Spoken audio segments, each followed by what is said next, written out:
How did they do that? That was the one question I wanted an answer. Wait, so you reduce the homework you give them in school? Yes. They should have more time to be kids, to be youngsters, to enjoy the life.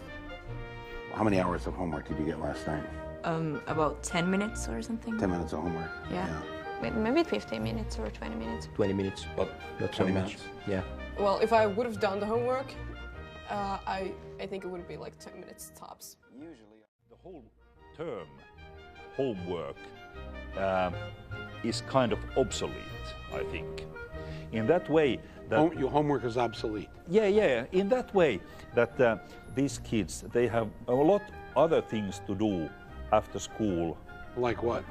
Like being together, like being with a family, like doing sports, like playing music, like... Now, does this 3 or 4 hours at school include the lunch hour? Yes. How are they learning anything? How are you getting anything done? Your brain has to relax every now and then. If you just constantly work, then you stop learning. And there's no use of doing that for a longer period of time. Finland students have the shortest school days and the shortest school years in the entire Western world. They do better by going to school less. How many languages do you speak? English, yeah. Swedish, Spanish. Finnish and Swedish. Finnish, English and German. French, German. Finnish and English. English, Swedish and French and Spanish.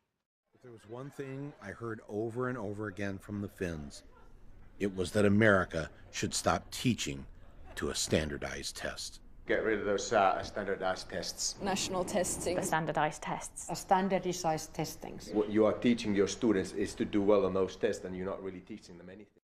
But school is about finding your happiness, finding a way to learn what makes you happy.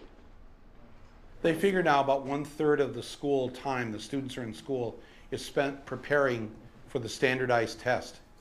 And so they've eliminated a lot of things that aren't on the test. So music is gone, art is gone, poetry is gone. Yeah, in many schools.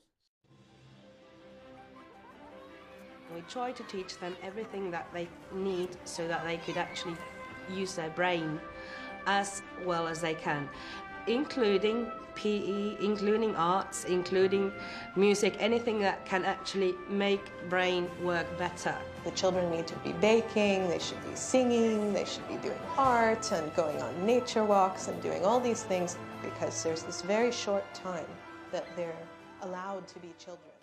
Because all the schools in Finland, they are all equal. When we move to a new city, we never ask where the best school is. It's never a question. So nobody has to shop for schools. There's nothing different in any of our schools. They are the same. It is illegal in Finland to set up a school and charge tuition. That's why, for the most part, private schools don't exist. And what that means is that the rich parents have to make sure that the public schools are great. And by making the rich kids go to school with everyone else, they grow up with those other kids as friends. And when they become wealthy adults, We try to teach them to think for themselves and to be critical to what they're learning. We try to teach them to be happy person, to respect others and respect yourself. you're concerned with their happiness. Oh yeah, What the hell do you teach? I teach math. So the math teacher says the first thing out of your mouth of what you wanted these students to get out of school was to be happy, to have a happy life. Yeah. And you're the math teacher. Yeah. When do they have their time to play and socialize with their friends and grow as human beings? Because there's so much more life around than just school. You want them to play? I want children to play. And that was the principle. I'm planting the American flag right here in the middle of your school and claiming